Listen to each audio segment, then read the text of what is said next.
Test, how does this sound? Am I being heard? Maybe a bit more powerful. I'll stay here. If it's easier for you, I'll...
Maybe we can tell people who are outside to come in order to start our panel and not delay you further.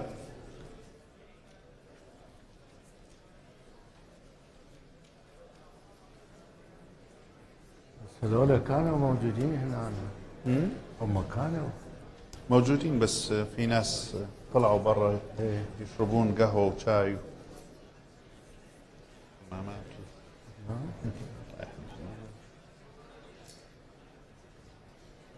سرچانك ايه هوشا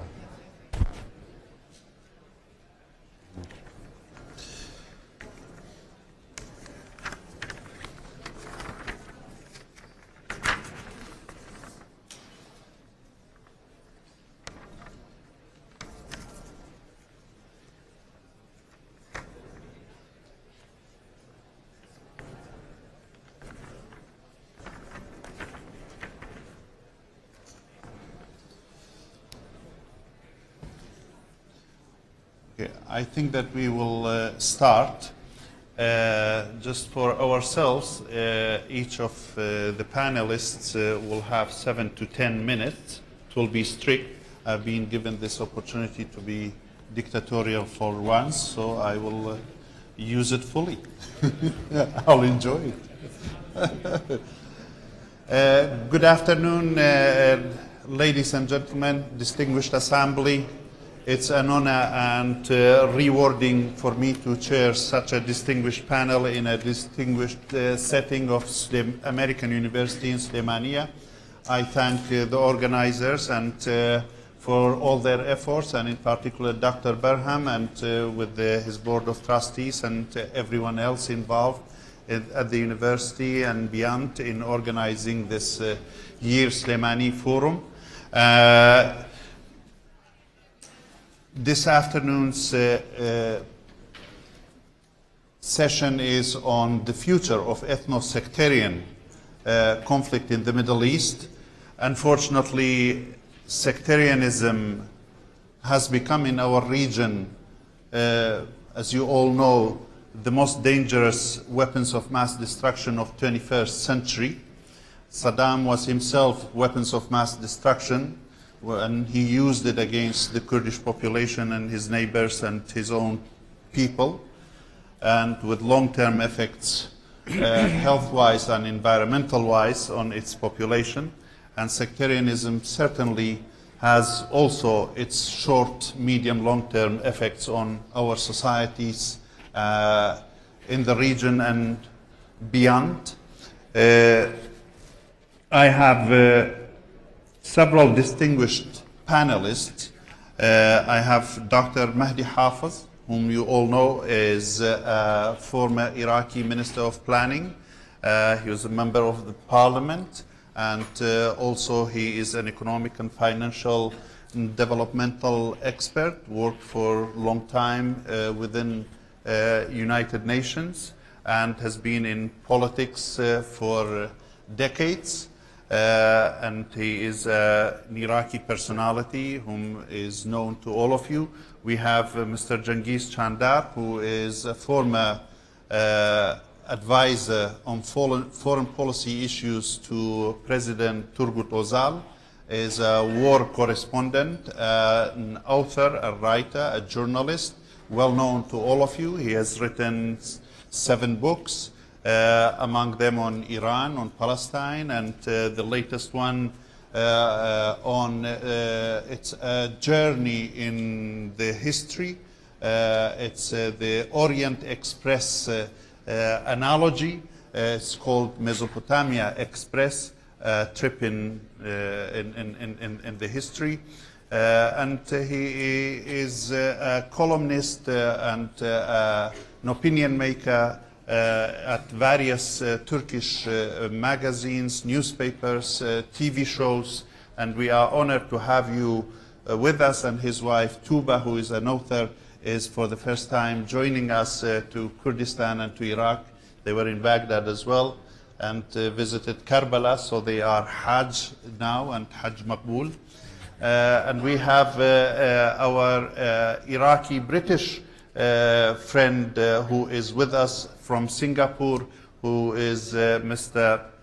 Fanar Haddad, and he is a fellow researcher at Middle East Institute of an interesting university in Singapore. It's called National University of Singapore.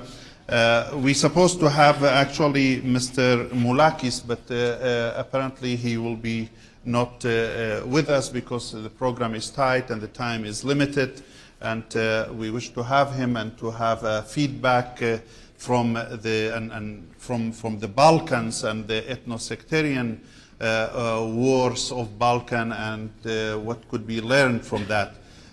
We will have an Iraqi experience as well, and my questions to our Iraqi friend Dr. Mahdi Hafiz, and it goes to Cengiz, who will tell us what the ethno-sectarian conflict will have as an impact or as a spillover over the Turkish society and in Turkey.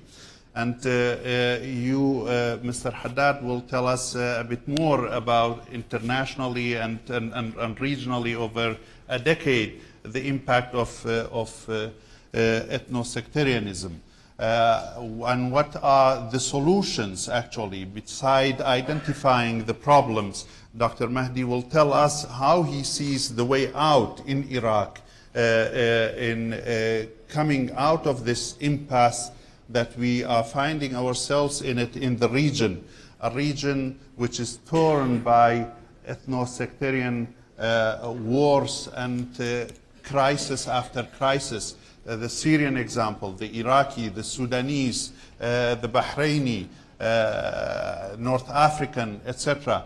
are the solutions in changing boundaries or creating more decentralized type of governments in our region, confederalism, federalism, territorial autonomy, non-territorial autonomy based on cultural, linguistic and other specificities rights as a solution for ethno-sectarian divisions in this country, a package of security, economic, ideological, cultural, political, etc.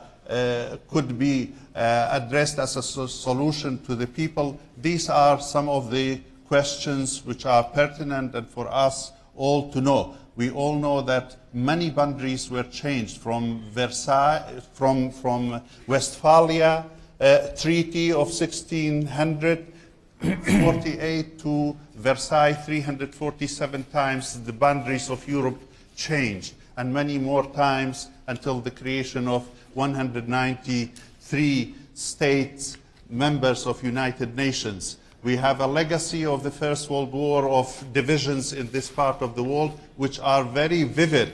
And we have also a nation which is living more than any other nation in the history and is ready to kill himself and others for historical divisions. And there are also those who are working as merchants of blood, as I tell always, religion, sect, but for other materialistic benefits.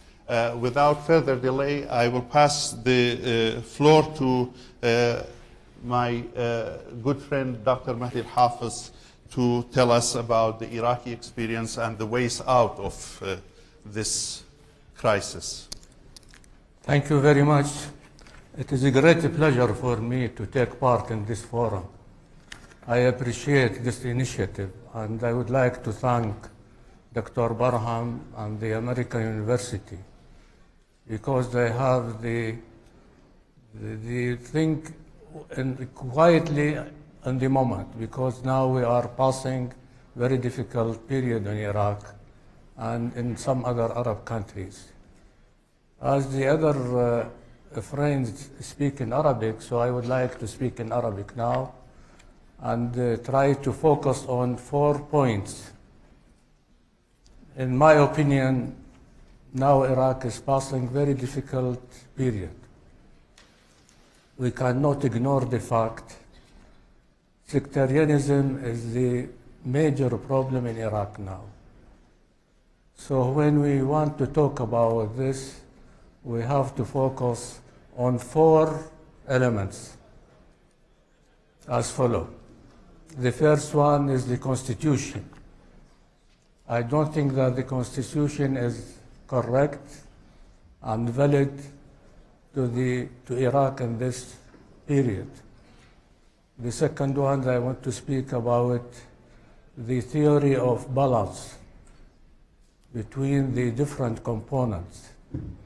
Now it is the basis of forming the institutions in Iraq. The third one, I want to speak about the probability of dividing Iraq. Take into consideration the demand here and there to establish a Kurdish state. This is also another problem. The fourth element, I think about the foreign intervention in Iraq. So I will speak in Arabic with your permission. The Constitution was initiated, الدستور قد أقر في العراق في ظرف سياسي معقد للغاية. أنا كنت أحد الأشخاص الذين يعملون في إطار مجلس الحكم إلى جانب بقية الإخوان الموجودين، أستاذ هوشار، دكتور فؤاد معصوم، أستاذ برهام. وبالنسبة لنا بالواقع كانت هذه مشكلة كبيرة. كيف كان يمكن للعراق الجديد the new Iraq أن يقام على أسس جديدة؟ يعني إحنا من دعاة أن يجري التغيير في العراق، لكن ما هي الآلية الأهم في بناء العراق الجديد؟ هو الدستور. الدستور في العراق أقر في حوالي يمكن 2 أو 3 شهور، وأعد من قبل ناس بعضهم على صلة بالواقع السياسي بالعراق، وآخرون لا صلة لهم بالواقع السياسي، وأغلبهم قد قدموا من الخارج. الدستور الحالي بالحقيقة فيه تناقضات كثيرة. أنا أضرب لكم بعض الأمثلة. الخلاف مثلا عن النفط والغاز. في الدستور في مواد 111 و 112 لا تعطي الجواب الحاسم بالضبط حول كيفية التصرف بالنفط والغاز. لذلك يوجد تفسير من الحكومة الاتحادية ويوجد تفسير من حكومة الإقليم. اليوم إذا نريد أن نبني صناعة نفط حقيقية والثروة النفطية تكون بيد السلطة الاتحادية كما يقول الدستور في أحد المواد، فعلينا أن نحسب حساب لبعض الآليات. كيف يمكن أن يجري حساب الثروة الوطنية في مجال النفط والغاز. قدمت بعض الأوراق بالاجتماع الأخير. أنا أعجبت بورقة الأخ بلال، بالحقيقة كانت ورقة مدروسة وجيدة ويعطي سيناريوهات مختلفة. لكن الآن المشكلة في العراق خلاف على الدستور. في ناس تتكلم بهذه الطريقة وناس تتكلم بطريقة أخرى. في يوم أصدر الأخ الدكتور علي علاوي، كان وزير المالية السابق، كتاب مهم جدا اسمه احتلال العراق، وهذا الكتاب يشرح به كيف جرى صياغة الدستور وذكر بعض التفاصيل مهمة. اليوم نحن أمام مهمة كبيرة أن تعاد صياغة الدستور. أنا سمعت يعني من بعض المصادر المهمة أن الدستور الأمريكي استغرق حوالي 11 سنة صياغته. طيب إحنا بالعراق لازلنا بالحقيقة لسنا بمستوى الاعتماد على وثيقة جامعة ويمكن أن تكون مرجع لكل الهيئات الأخرى، كما يقال أن الدستور هو أب القوانين. النقطة الثانية اللي أنا أعتقد نظرية التوازن بالعراق، هاي نظرية طائفية. هذه نظرية طائفية، يقول أن نرضي المكونات، ولما تتكلم عن المكونات تتكلم عن الأحزاب. هذا اللي جاري بالعراق، يعني الأحزاب الممثلة لهذه المكونات يجب أن تتفق. شوفوا الآن المؤسسات العراقية أغلبها، يعني بعض الإخوان موجودين وزراء وكذا، في مؤسسة تؤسس إذا مو توزيع طائفي لا توجد أبدا. هذا مجلس النواب، أنا أتذكر جيدا عندما أسأل أنه كيف يجري التوظيف، يحسبون حساب للمكونات، وبعدين في ناس يجيبون ويخلون في مواقع غريبة، يستلمون مراكز مهمة في مجلس النواب. فإذا هاي نظرية التوازن التي وردت بالدستور بالمناسبة على القوات المسلحة وغيرها وكذا، مؤخرا قيل أنها هذه أحد الأسس اللي اتفق ما بين القوى السياسية أن تكون هي المعمول بها في بناء المؤسسات. أخذ الجيش العراقي والقوات المسلحة، كم نسب الطوائف بها؟ أنا أسأل هالسؤال. أنا لا أتجنى على أحد، ولكن أقول هنالك حقيقة واضحة أن هذه النظرية لم تعتمد مبدأ المواطنة وتكافؤ الفرص. المواطنة وتكافؤ الفرص. في تاريخ العراق أول رئيس جامعة بالعراق كان مسيحي، متى عقراوي، ورجل كان مشهور لأنه اشتغل مع اليونسكو لفترات طويلة وعنده خبرة بقضايا التربية والتعليم، فاختير رئيس للجامعة. بعد مباشرة أصبح صبي عبد الجبار عبد الله، بس عبد الجبار عبد الله عالم كبير. طيب بعدين اتدهورت الأمور من انقلاب 63 وإلى آخره. فإحنا اليوم بالحقيقة أمام تحدي كبير. إذا شئنا أن نتصدى للطائفية علينا أن نلغي قاعدة التوازن. التوازن خطأ، البديل تكافؤ الفرص، المعايير المهنية. هاي النقطة الثانية. النقطة الثالثة اللي متعلقة بموضوع التدخل الإقليمي في العراق. العراق مستباح يا جماعة، أنتم لا تأخذوها المسائل يعني ببساطة. يعني تعرفون الدول المجاورة كم عندها نفوذ داخل العراق؟ يعني اخذوا مثلا الجارة العزيزة إيران. إيران الآن عندها نفوذ كبير بالعراق. لا تتكلمون عن أنه والله هم بلد صديق وساعد العراق وعاونه، كل هذا كلام صحيح، بس احنا الآن أمام بناء دولة. لما تيجي دولة صديقة وتتدخل بهذه الطريقة إلى الحد اللي تؤسس ميليشيات، إلى الحد الذي تفرض أن أناس معينين بمراكز معينة، هذا ما ممكن. أخذوا العرب، الدول العربية المجاورة، السعودية وقطر وغيرها، لها دور كبير بالعراق. لا ينبغي أن يغض النظر عن الموضوع. الآن مو صارت مشكلة الأنبار؟ يعني هاي مثل ما ذكر أمس في حرب وطنية بالعراق، هي فعلا حرب وطنية بالعراق. ليش؟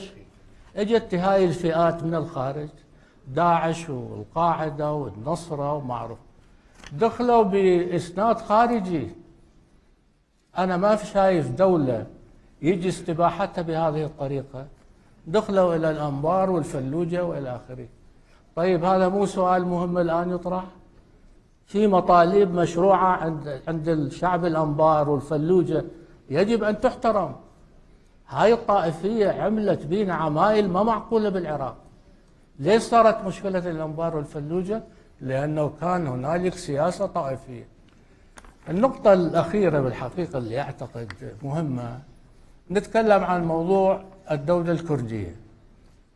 يا أخوان الآن في نوع من عدم الانسجام ما بين بعض العرب وبعض الأكراد لسبب بسيط: صراع المصالح. صراع المصالح. لهذا السبب الآن أي كلام عن الأكراد في العراق في بغداد أو مناطق أخرى يقول لك يعني هل يجوز الأكراد أن يكون عندهم امتيازات أكثر من حصتهم في الناتج المحلي الاجتماعي؟ هل يمكن أن يكون هذا الوضع مستمر إلى حدود أبعد؟ فنحن أمام سؤال: لماذا لا يجري بحث إمكانية قيام دولة كردية؟ أنا شخصيا أعتقد ستأتي الدولة الكردية، شئنا أم أبينا. وهذا لسبب مشروع. هذا الأكراد قومية وذات تراث وتاريخ وعندها إمكانيات كبيرة. لماذا الآن يجري الخلاف حول أنه الحقوق الفيدرالية هاي فيدرالية أو غير فيدرالية؟ يا أخوان هاي سواها الدستور، سوتها الكتل السياسية الأحزاب، هي فيما بينها تصارعت ووصلت إلى هالنتيجة. فلذلك أنا أعتقد يعني التفكير بالمستقبل بأن يكون العراق موحد وخالي من الطائفية والصراعات الإثنية، يجب أن يجري التفكير، اسمحوا لي أنه حتى لا يصير نوع من التسرع، التفكير بإمكانية قيام دولة كردية ضمن مفهوم موحد للدولة العراقية. مفهوم موحد للدولة العراقية. بدون ذلك أي كلام آخر بالحقيقة يعتبر كلام ناقص ولا يؤدي إلى النتيجة المرجوة. شكرا جزيلا. شكرا دكتور مهدي. شكرا لمداخلتك القيمة. Thank you. And now, Cengiz Bey, I will pass you the floor. You will tell us about the blowback effects of Iraq's and Syrians' ethno-sectarianism on Turkey. The spillover, and please. Thank you. First, I have to start by making a reference to Mam Jalal, because the name of Sulaimani is very much associated by the name Jalal Talabani, who has been a friend of myself, a very dear and old friend, and it goes back, now I recall, 41 years ago. So I wish all the well to Mam Jalal, to regain his health and to be with us again in his beloved land here in Sulaimani and Kurdistan. And also I would like to thank again a dear old friend to Barham Saleh, who is the patron saint of this conference and the founding brain of this wonderful place of learning, this American University in Sulaimani. I want to make a reference in yesterday's session. There was a tweet which caught my eye over the screen saying that KRG changed the Middle East so much that Leyla Zana, a Kurdish member of Parliament of Turkey, taking an oath in Kurdish language, was imprisoned, condemned to 10 years of imprisonment. And then we are having the Turkish foreign minister speaking in Sulaimani with initial remarks in Kurdish language. So this striking phenomenon attesting the fact so much has changed in the Middle East, and thanks to KRG brought To my mind, a year and a half ago, when I saw my dear friend Barham Saleh in Istanbul after a long interval at a restaurant, from a distance of 10-15 meters, without saying, hi, hello, how are you? It's been a time, I missed you so much. He was yelling at me, Cengiz, Kurdish time has arrived. Kurdish moment has arrived. It was a reflection of a very important fact, actually, which made Barham Saleh to shout at me that Kurdish moment has arrived. It did arrive, indeed, not by itself, over the blood of the people of Kurdistan here, through genocidal campaigns that they were inflicted, Anfals, Halepçes, and so many pain inflicted upon them, and over our Kurdish people in Turkey, whose identity was denied for so long. They crossed through the torture chambers, jails, still there, more or less witnessing the same ordeal, and from Iran to Syria. So, yes, Kurdish moment has arrived. That's the zeitgeist of our time. And it coincides, of course, this arrival of the Kurdish moment is a phenomenon which is considered of the ending of the Sykes-Picot order. That came with what is called Arab Spring, and undoing of Sykes-Picot actually meant that a travestite of Westphalian system imposed by victorious European powers in the wake of the World War I upon this region, that for many of us aware of the fact, also attributed by Turkey's foreign minister yesterday as unnatural frontiers. So that means Sykes-Picot order, which is the Arab state system, synonymously, which has been the Arab state system, is coming to its end by the Arab Spring, and coinciding with that, the arrival of the Kurdish moment. Yet, what we are witnessing is, some say, either this is the ending of the Sykes-Picot system, or Sykes-Picot II. This is a matter of debate. But what qualifies whether it's Sykes-Picot II or an ultimate ending of the Sykes-Picot I? It is the ethno-sectarian conflict which is tearing apart the entire region, which is bringing down the Arab state system, but simultaneously, thanks to the function and activity of the non-state actors over the ground, we are moving to a very uncertain future, which, for the foreseeable future, we cannot make a sound forecast what will be replacing the Arab Sykes-Picot first, if it is already undone. So actually, we are facing a medieval conflict. I don't want to make any sort of polemics with the guest of honor of yesterday, the Minister of Turkey's Minister of Foreign Affairs of Turkey, that he made an arbitrary categorization of traditional structures, then modernity, then he meant globalization, and he said globability. But what we are having now at the moment is medieval conflicts, actually, in the time of globalization. That medieval conflicts, which is, if we make an analogy again, which is very reminiscent of 30 years war or 100 years wars of the European history. The 100 years wars were for 13th and 14th centuries mainly, and between England and France. So if we are experiencing proxy wars on behalf of two major power centers in the region, Iran and Turkey, then we are having wars, proxy wars, representing, in a way, in a very medieval way, by the way, the 100-year wars of the European history. if we purely look at from the sectarian point of view, if we purely look, can't we borrow some time of the fourth guest, at least 2-3 more minutes, not more than So that. the organizers Since the fourth speaker panelist have is no not problem. here, so each one of us can share it. Huh?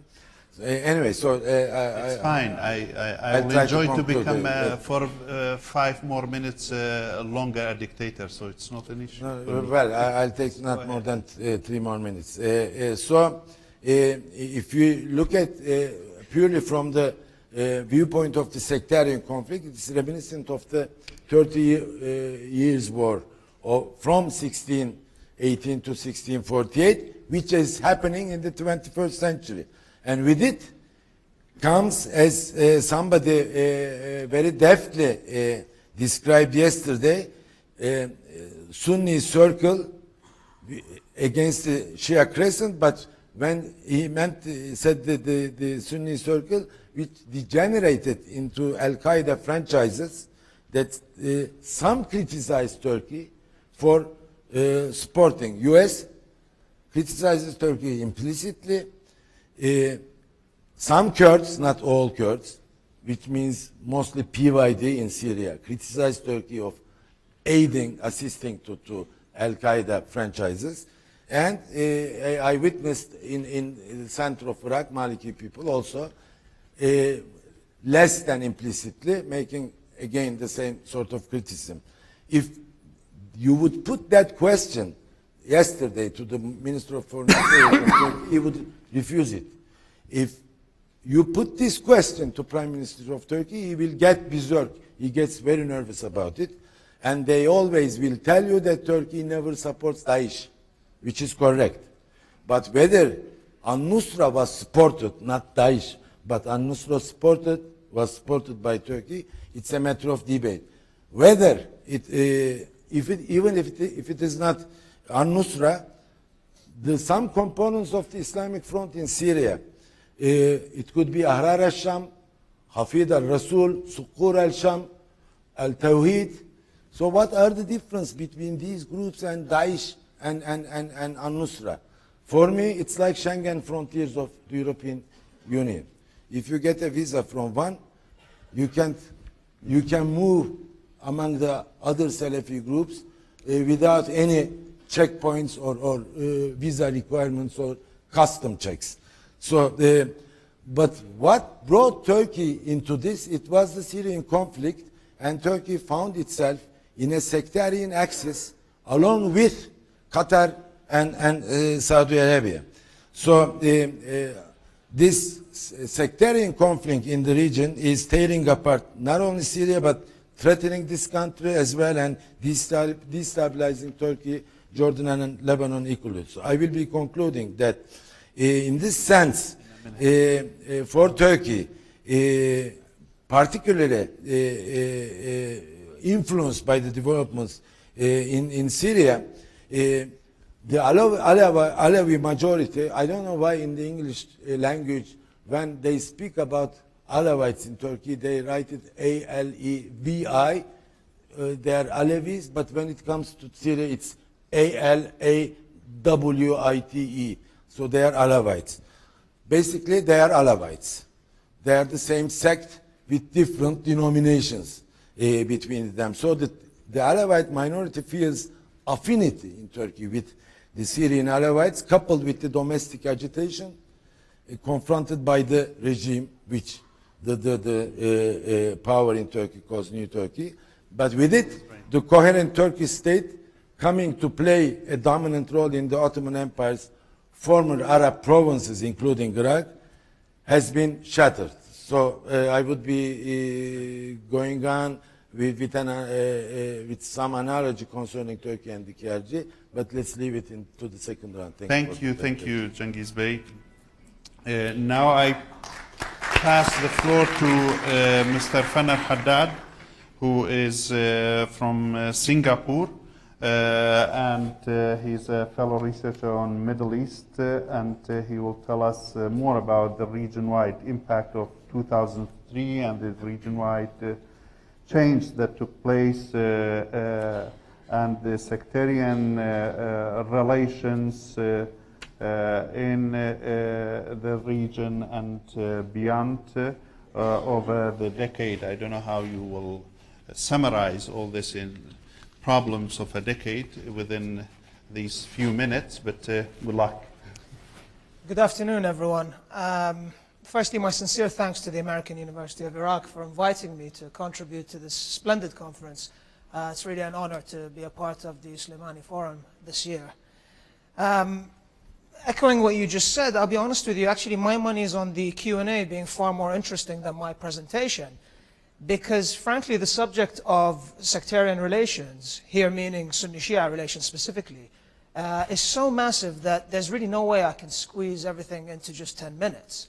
So I'll touch on a few themes relating to what is unhelpfully referred to as sectarianism, beginning with the commentary on the subject. So many an article dealing with sectarianism often starts off by making a link with the quote-unquote 1,400-year-old struggle for the heart of Islam, and that what's going on today is a continuation of that. Frankly, I disagree. In fact, I'd go as far as saying that religious doctrine, particularly in places like Iraq, has been rather incidental to modern sectarian dynamics. And I think a good starting point in that regard would be to distinguish between sectarian relations historically and sectarian relations in the age of the nation state. The advent of the nation state radically altered perceptions, group identities, and intergroup relations. With the nation state comes a sense of entitlement, a sense of ownership, a sense of belonging. With the nation state you have concepts like political and economic rights, like citizenship. And all these things come to shape sectarian competition, often more so than religion, or religious history, or jurisprudential differences. The exception, of course, is the nation state that is based on, or claims to be based on, religion, i.e. where religion becomes the primary criterion for inclusion and for state legitimacy. So the obvious examples here would be Saudi Arabia and Iran, and a potentially interesting parallel here would be Israel.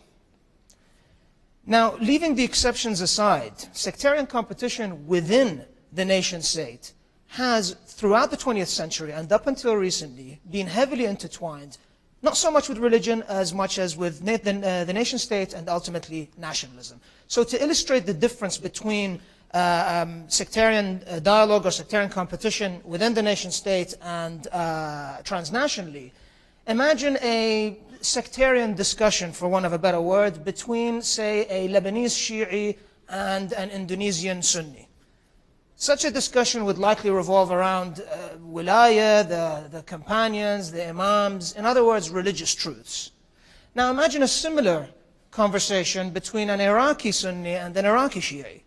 It's far more likely to be around national truths. So it will be probably around Iraqi demographics or Iraqi history, and generally speaking, entitlement to the Iraqi national pie. And I think that's a crucial characteristic of sectarian dynamics in the age of the nation state. The other important characteristic to note about modern sectarian dynamics, and again here I'm thinking particularly of Iraq, is that throughout the 20th century and into the 21st, sectarian identity and sectarian dynamics were perceived as a Shi'i phenomenon rather than the two-way Sunni-Shi'i process that it actually is. And the reason for this is simple. It's not because it used to be a Sunni state. I don't believe that it was. It's that state building and nation building in the Arab world did not have to contend with a differentiated, perhaps antagonistic Sunni identity, whereas it very much did in the case of the Shia. There was no need for state building to explicitly include, validate, or mollify Sunni identity because it was implicitly held to be the norm, regardless of demographic realities. And this produced a problem throughout the 20th century, and we see it across the Arab world. The issue of sects was largely confined, in public perception at least, to the Shia. They're the ones who are different, they're the ones with the strange rituals, they're the heterodox. In short, they are the ones whose differentiated sectarian identity, their sectarianism, stands in the way of the nation state's homogenizing impulses. And this grated against the colonial and the post-colonial states' desire for quote-unquote unity. And the reason for the quotes is that this so-called unity was not one based on recognizing and accepting difference, but rather it was based on obliterating difference by seeking to enforce a hegemonic national identity. So in other words, yes, you are more than welcome into the national family, but leave your ethnic and your sectarian identity at the door. Now, this was more of a problem for Shias than for Sunnis, because as I said, and in contrast to the Shias, Sunnis did not have a politically salient or culturally autonomous sectarian identity until very recently. Unlike their Shia counterparts, they were by and large oblivious to sectarian dynamics. And then came 2003. Now, I'd go as far as saying that 2003 was a Copernican moment for sectarian relations in that the Arab world was violently forced to confront a new reality, one in which the Arab world no longer revolved around Arab Sunnis. What 2003 signaled was the beginning of the collapse of old certainties, the collapse of long-established institutions and deep structures of social control, both formal and informal, that had effectively but detrimentally suppressed much of what we're seeing today. And of course, it's not just regime change in Iraq. You also have the spread of new media. You have the collapse of older forms of authoritarianism. You've got the Arab uprisings. In sum, the past 11 years have seen old constraints coming down, thereby allowing all manner of divisive forces to be released and to work themselves out, often without restraint. Now, in terms of specifically sectarian relations, it really has been Copernican. I mean, everything I mentioned at the start as being characteristic of sectarian relations in the era of the nation state seems to be changing, or at least it's being challenged. Be it the primacy of the nation state in the framing of sectarian competition, or the marginal role of doctrine, or the irrelevance of Sunni identity. All of these have changed in the past 10 years. Today, it is increasingly difficult to contain sectarian dynamics within the borders of a single nation state. Doctrine is far from irrelevant. I always say what we've been seeing increasingly is not just the mobilization of sectarian identity, but the mobilization of sectarian dogma as well. And of course, in the past 10 years, we have seen the activation of a Sunni identity, both along national and transnational lines, and it's a very salient identity, one that has the all too common mix of entitlement and victimhood. Now, there's plenty to say about this. I mean, I have barely touched on Iraqi dynamics. I haven't even mentioned Syria, but I'm almost out of time. So I'll end with a disclaimer. I am not arguing that the future is necessarily all doom and gloom, a sort of sectarian Mad Max. I'm not saying that these dynamics are forever self-perpetuating and always on a downward spiral. The fact is, we don't know what the future holds. This period that we've just been through, these 10 years, may turn out to be the violent, turbulent, divisive, ugly birth of what in the long term might be a more sustainable framework for sectarian relations. The fact is, we just don't know. What I will say is that a shift has taken place on both the societal and the political level, and there's no turning the clock back. So the remedy for whatever's happening today will not come from any pre-2003 formulas, and we'll have to take into account the realities of the past 10 years rather than just wishing them away. Which finally brings me to a question, and it really is a question, it is not an opinion, and it's this. Are politically relevant sectarian identities the problem in and of themselves? Something I've always argued in my work. But now I'm thinking perhaps maybe sectarian relations today have gone way beyond that. Maybe the focus shouldn't be on how to depoliticize sectarian identities, because it's a seemingly impossible task at the moment. But rather, maybe the focus should be on accepting realities and finding out how best to manage politically relevant sectarian identities. Perhaps the Arab world is better served by working towards a social contract that recognizes and accepts difference and the realities of the 21st century, rather than a social contract based on denial or one based on attachments to empty, nostalgic platitudes of unity that quite frankly seem much more suggestive of uniformity. And as I said, that's genuinely a question, it's not an opinion, and I'll leave it there. Thank you very much.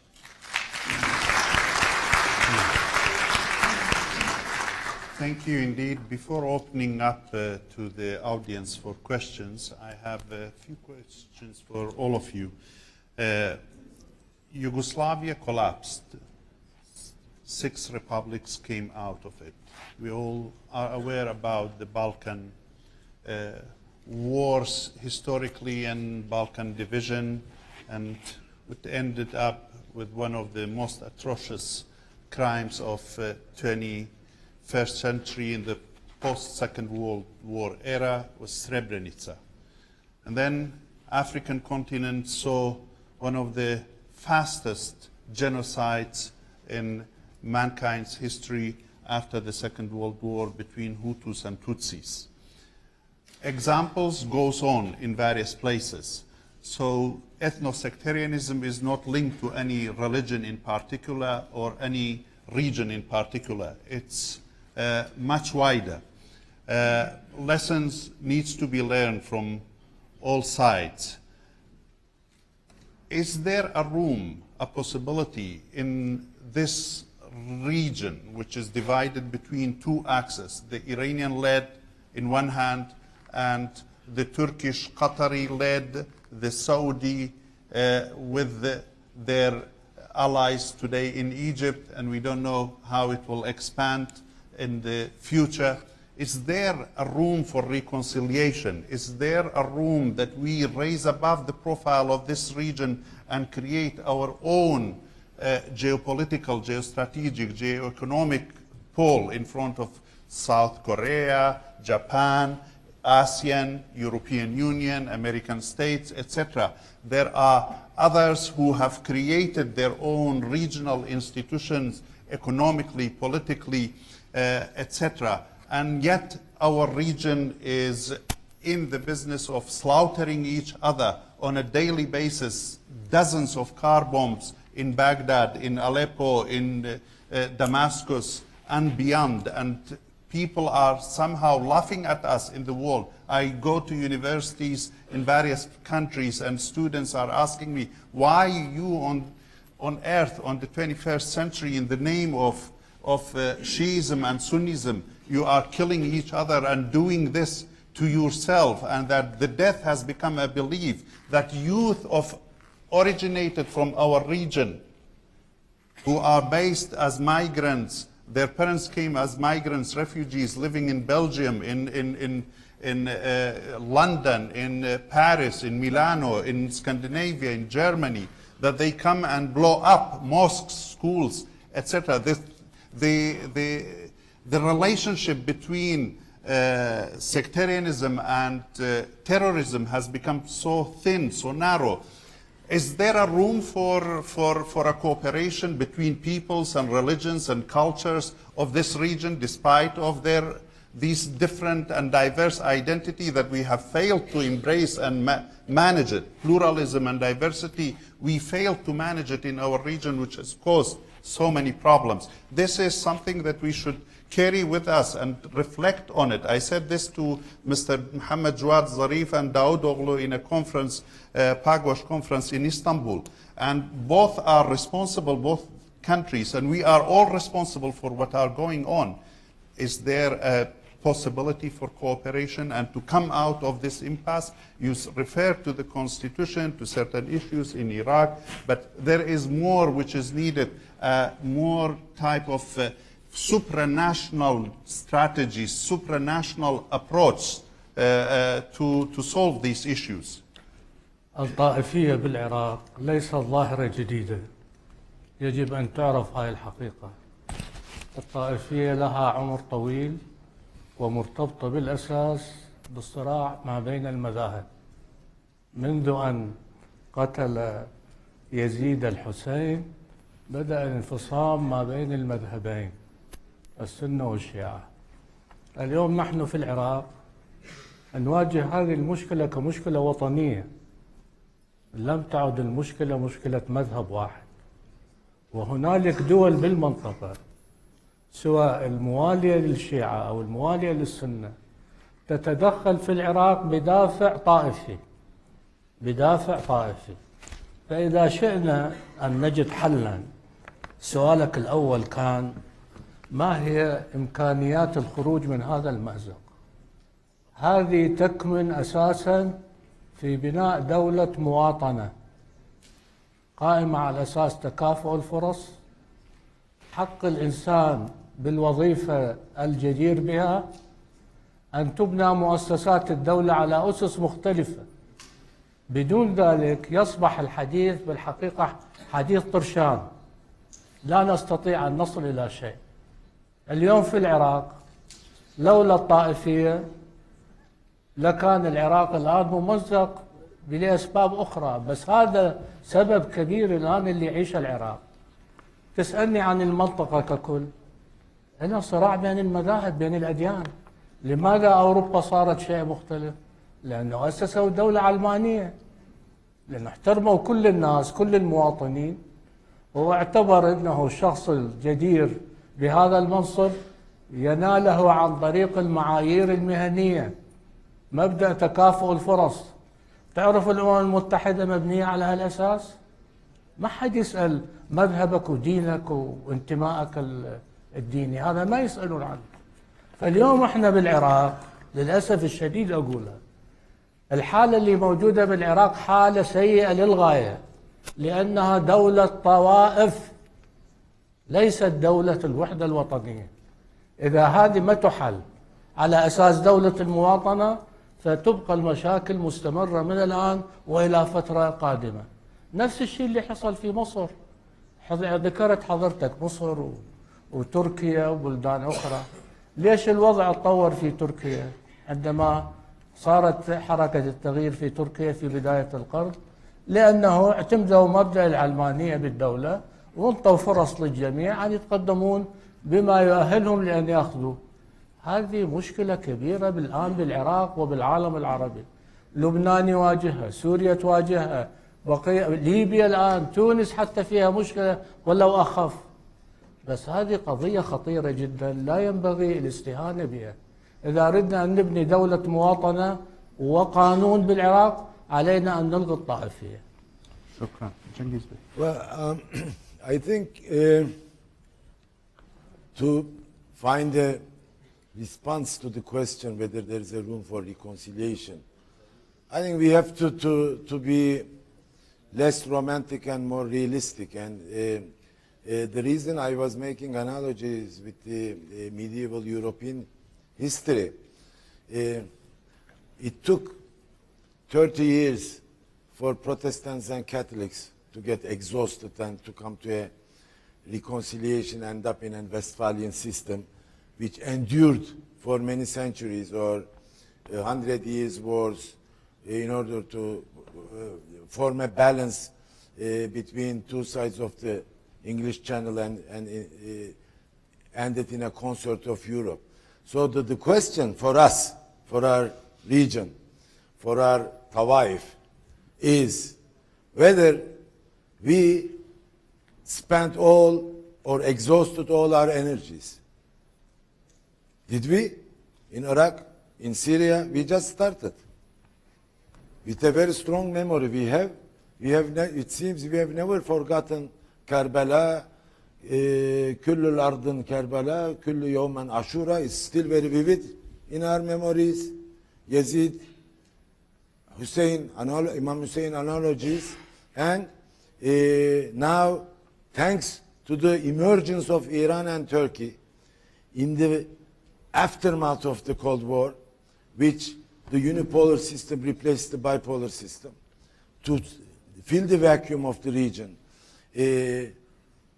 Former Sunni and Shia axis is under new circumstances emerged, and now we just started fighting. So did we exhaust our energies, first of all, to come to an end, to reconcile ourselves, to live in a consort of Middle East? This is number one. The second issue, the unipole of the unipolar system, the United States of America, is exercising a transitional period, a passage from a Euro-Atlantic system, most probably to Asia-Pacific system. Therefore, the shift of gravity of international relations is moving from the west towards the east, and this is a geopolitical zone where we are living. And with the shale oil revolution, nobody much concentrates upon it, which is very important. The importance of the Middle East for the United States is getting lower and lower. It is diminishing. And with it comes the side effects of America retreating not only from the Middle East, but in a sense, the people are speaking about U.S. global retreat. So this will bear an effect upon our region, and the culmination of all these will tell us what our region will look like. Thank you. Before giving you the floor, but I would like to take some questions from the audience. You can, in your answer, weigh in the other aspects. Kak Sardar. I have many, and fortunately I cannot take more. I was given a note that we have 3 minutes, and I can, if you agree, sorry, Kak Sardar, if you agree, and the organizers, if we can delay the lunch 5-10 minutes, is it okay? 10 past 1. Okay, please, Kak Sardar. بس إذا كان الحديث عن التحديات التي تواجه الشرق الأوسط، أعتقد أن العراق هو النموذج والمدخل والذي يحسم وضع الشرق الأوسط. السؤال هو ماذا لو فشل العراقيون؟ ما حدث في العراق مهم جدا للشرق الأوسط كله. العراق يتمتع ويضم جميع المشاكل والتحديات التي يواجهها الشرق الأوسط، من قومية، من طائفية، من استثمار أمثل للموارد الطبيعية والبشرية، من كل هذه الأمور. ما حدث في العراق بسقوط صدام كان بداية لسقوط الدولة القومية المستبدة. منذ سقوط صدام وإلى هذه اللحظة وإلى أمد غير منظور هناك صراع متشابك، صراع قومي بين قوميات، صراع بين طوائف، صراع بين مكونات سياسية، ليبرالي علماني مقابل ديني، ليبرالي ديمقراطي مقابل عقلية ديكتاتورية. على طبيعة نتيجة هذه الصراعات يتوقف مستقبل العراق تعايشه أو انهياره لا سمح الله، ويتوقف وضع المنطقة. أنا أدرك التأثيرات الإيجابية لنجاح العراقيين في التوصل إلى نموذج ناجح ديمقراطي، وبالمناسبة يجب أن لا نتناسى أنه ليس هناك في العراق والمنطقة تجربة ديمقراطية، هناك مرحلة تحول ديمقراطي. على كل نتيجة هذا الصراع يتوقف كل شيء في الشرق الأوسط. المشكلة أننا في العراق نضع اللوم على الدستور. المشكلة ليس في الدستور، المشكلة في عدم الالتزام في الدستور. علينا كعراقيين أن نضع أسس إدارة اللعبة، إدارة هذا الصراع، بحيث تكون النتيجة نجاح لتجربة ديمقراطية جديدة. خلاف هذا بالتأكيد يمكن أن ننهي الدستور. يبقى السؤال ماذا لو فشل العراقيون؟ ماذا لو فشلنا؟ ولا ننسى أستاذ مهدي الحافظ أن الاستثناءات التي ذكرتموها من رئيس جامعة مسيحي صبي، هذه تبقى مجرد استثناءات لا تلغي الحالة الدكتاتورية الإقصائية للدولة الشديدة المركزية، وهؤلاء لم يكونوا في مفاصل مهمة في الدولة. العراق لا يمكن أن يحكم إلا بالتوافق الوطني، والتوافق تجربة غربية وليست بدعة عراقية. شكرا جزيلا. الأستاذ اللي خلفك. زور سباس ماموستا بختيار. I am Dr. Mohammed Jaber at Nahrain University. I have a small comment and a joke.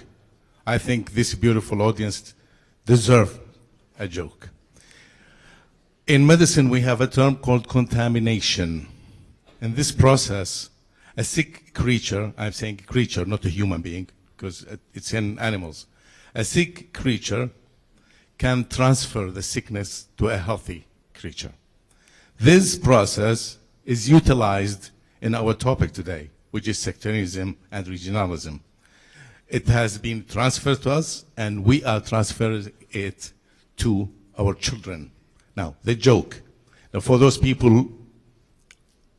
who have the translation aids or translation, you can switch to English because I'm going to say it in Arabic.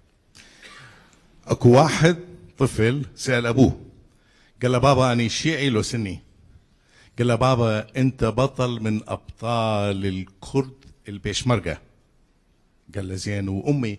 قال له امك سنية وهابية داعشية. جيب. قال له وانت؟ قال له اني شيعي صدري من جيش المهدي. فقال له بابا هذه ليش؟ يعني حتى تعلمنا الوحدة الوطنية؟ قال له لا لا لا لا، شنو وحدة وطنية؟ قال له ليش؟ قال له حتى شيء يصير ما يصير اكو واحد بينا يطلع راس الشارع يجيب صمون.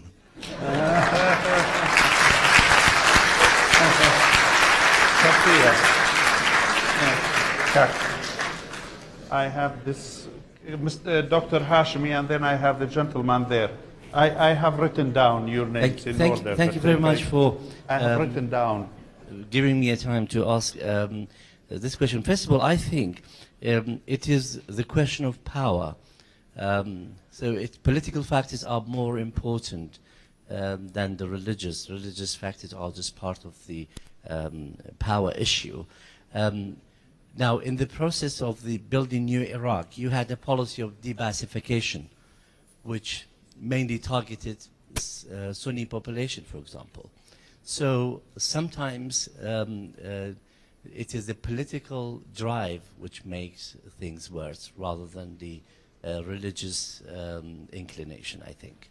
Thank you. Mrs. Rand Rahim.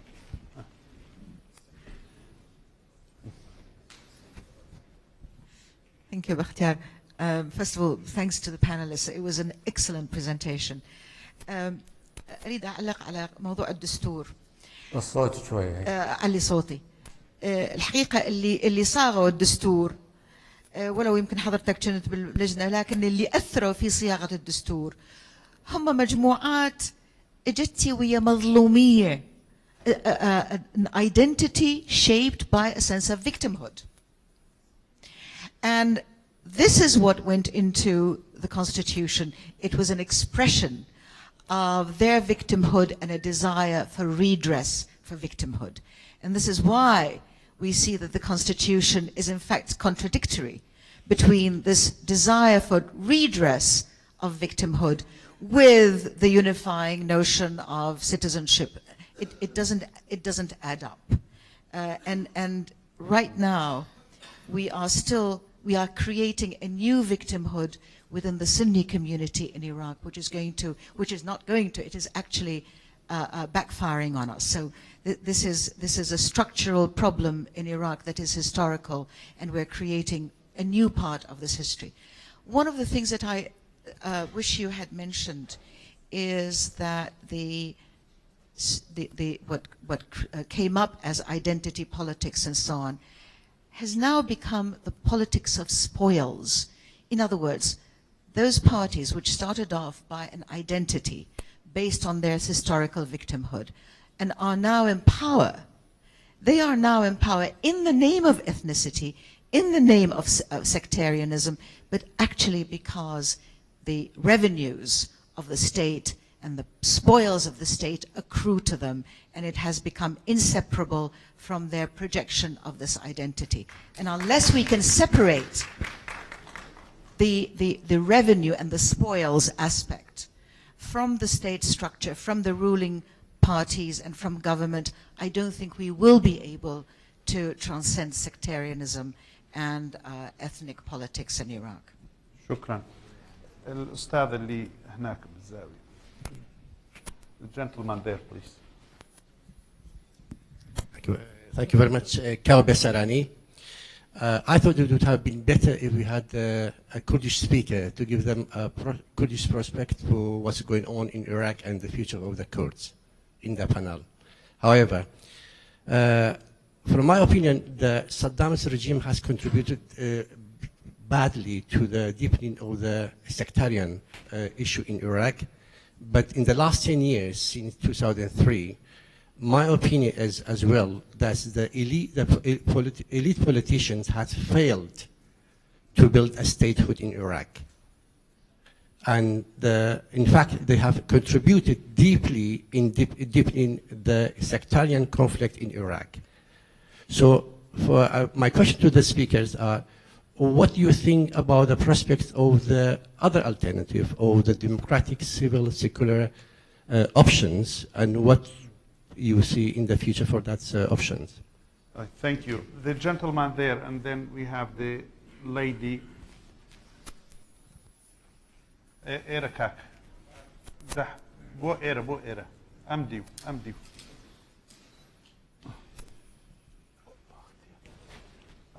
ملامتو جينا كتبك باوان طايب كان ناضل المهداوي وزارة الموارد المائية العراقي. سؤالي للدكتور مهدي الحافظ. بسرعة الله أشار إلى ضرورة تغيير بعض مواد الدستور، هو يعرف كل زين بأن الدستور هو جامد في آليات التغيير، فكيف نحدث تغيير في هذا بجمود الدستور؟ السؤال الآخر أيضا للدكتور مهدي، أشار إلى أو ركز على مفهوم المواطنة والتكافؤ الفرص كبديل عن مفهوم المكونات، بعدين أشار إلى تقريبا حتمية قيام الدولة الكردية وأيضا مرافقة مع الدولة العراقية الموحدة. هذا يعني بالنسبة لي مفهوم ضبابي، أريد يوضح لي كيف، هل يقصد به اتحاد فيدرالي، وكيف راح يكون انعكاس هذا على الدول الأخرى المجاورة في تركيا وإيران. شكرا. The lady from Turkey and then Kak Barham, and then I'm sorry the time is out, and we are sorry we will not be able to take more questions, and our panelists will say few words as well. Basha. Please, yeah, it's you. Thank I you. have many on the list, unfortunately. I don't know. It's the time is not allowing us. I apologize to all of you. I'd like Please. to ask a question for Cengiz Chandar, please. You talked about the sectarian dividedness in the region, saying that Turkey has positioned itself with the Sunni axis along with Saudi Arabia and Qatar. So how do you think the rift between Baghdad and the KRG is going to affect Turkey's relations with Baghdad and Iraq in general? Could you repeat the second part? Yes. How do you think the rift between the KRG and Baghdad is going to affect Turkey's relations with Iraq? Thank you. Thank you. Now I have on the list Tanya. And I want to give, do you want to put any question? I will give to the lady there. I have a hand there from among the students. Okay. Please. Sahar Jamal, a student from AUIS. Honestly, first I want to say that this is actually an accomplishment for AUIS to have all those important people and the big heads in the government. But at the same time, it would be even greater if we give an opportunity for the students to participate, because they are a big part of it also. So allow me to speak in Arabic. سؤالي للدكتور مهدي الحافظ. دكتور أنت أشرت إلى أنه مشكلة الطائفية هي مشكلة وطنية بالبلد حاليا. مع الأسف بعض السياسيين يستمرون بالتكلم عن نبذ الطائفية، لكن أيضا من جهة أخرى يستمرون بإطلاق تصريحات تحفز على الطائفية في البلد. واحدة من التصريحات قبل أسبوعين تقريبا، نائبة عن دولة القانون طالبت الحكومة العراقية بأنه الإخوان الأكراد ما يدخلون لبغداد أو للقسم الجنوبي إلا عن طريق طلب إقامة أو فيزا، وحتى ما يحق لهم أنه يحصلون على عقارات ببغداد. زين دكتور، أنا سؤالي بسيط جدا، إذا إحنا الحكومة فعلا ما تريد طائفية، ليش تظل تسمح لهكذا السياسيين أنه يطلقون هيك تصريحات؟ هذه مسألة. المسألة الثانية، النائبة عن الدولة فكرت بالناس ببغداد، لكن أيضا ما فكرت بالأقلية العربية الموجودة بالإقليم. زين السلبيات وأبعاد هذه هكذا تصريحات شنو تأثيرها على العلاقات بين حكومة الإقليم والحكومة المركزية؟ شكرا جزيلا. Thank you. Each will get 1 minute with Sanat, and then Cengiz, and then Well, I mean, so many questions, but I think in a nutshell, what we're seeing today is the fruits of a near century's worth of failed nation building, failed state building, and an abject failure in really adopting the concept of plurality.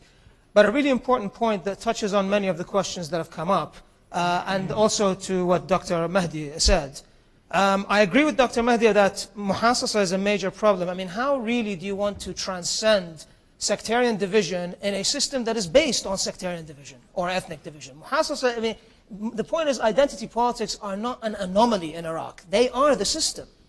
The anomaly would be to transcend them. More importantly, and we've seen this many, many times today and yesterday from the audience, you know, we talk about dawlat muwatana, but there's no desire for dawlat muwatana. I do not think that political leaders in Iraq, be they from whatever shade, I don't think they're ready to transcend sectarian and ethnic divisions, which is what dawlat al-muwatana would mean. In fact, yesterday someone mentioned that they don't want dawlat al-muwatana, they want dawlat al-mukawwanat. So the two, I'm sorry, they don't go about. Words like muwatana, indeed even the word constitution is bandied about willy-nilly in Iraq. I mean, the sheer amount of faith that is placed in the constitution that I've seen always and today and yesterday, it boggles the mind. This is a document that has very little agreement. It was rushed through. As a gentleman here mentioned, the chances of amending the constitution, every constitution is open to amendments. But the Iraqi one is particularly difficult to do that. It seems that the constitution is used to perpetuate the Olympics of victimhood that the new Iraq has turned into, and was since 2003. It is an Olympics of victimhood where victimhood equals entitlement equals spoils. Thank you, Faner. Cengiz. Well, exactly 500 years ago, Ottomans and Safavids fought. It was the year 1514. Now we are in 2014. And let's just replace the words Ottomans and Safavids as Turkey and Iran, because Ottomans and Safavids were both Turkish dynasties, and Safavids were even more purer Turkish than the Ottomans. So let's put it as two geopolitical centers, Turkey and Iran.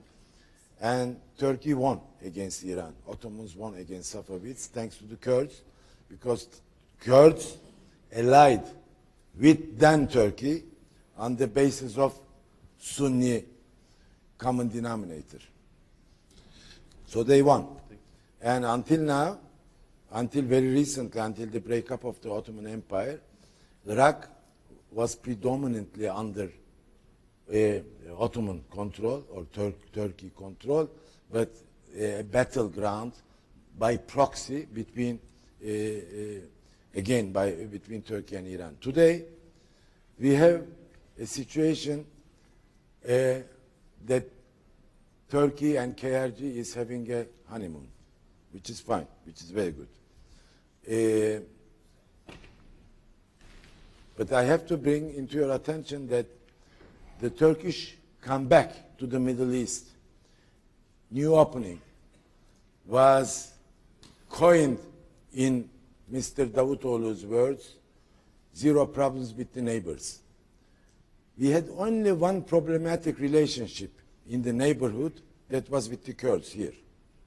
Otherwise, with Baghdad, with Iran even, with Syria, with everybody, was an exemplary relationship of zero problems. Now we ended up, after so many years, a relationship with having problems with every neighbor. Every sort of problem with every neighbor other than the Kurds, the KRG. So it went just upside down, the whole relationship. This is an unwinnable situation for Turkey. Yeah. No. But we are in a new situation. Turkey can only, if rides upon the non-sectarian position, can position itself much better as a regional power in the region. So this would be my answer to the question. Thank you, Cengiz. Zero problem policies. Sıfır problem has become sırf problem. Thank you indeed, Dr. Mahdi Hafiz. العراق متجه إلى التجزئة. اسمعوني جيدا. ستؤسس دولة كردية. سيسعى السنة في العراق إلى بناء كيان خاص به.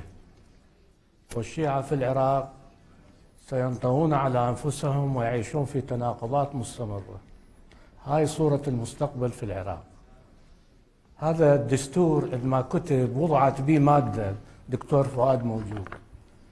تقول خلال 4 أشهر من بدء عمل مجلس النواب تجتمع لجنة وتعدل الدستور. هذا لم يحصل، ولحد هذه اللحظة لا أحد يستطيع أن يتكلم عن الدستور إلا بصورة متناقضة. السؤال اللي تفضل به الأخ حول ماذا يحصل، يتجزأ العراق. إذا لم تلغى الطائفية يتجزأ العراق. يعني يصير عندنا أوهام بأنه نقدر نسوي المصالحة الوطنية من جديد والأخوان يتحاببون مع بعض. هذا وهم. الحالة بالعراق حالة صعبة. اللي يريد أن يبني دولة عليه أن يبني دولة مواطنة وتكافؤ فرص. بدون ذلك كل هذا الكلام يدور حول المشكلة الرئيسية في العراق. المشكلة الرئيسية في العراق هي مشكلة الطائفية.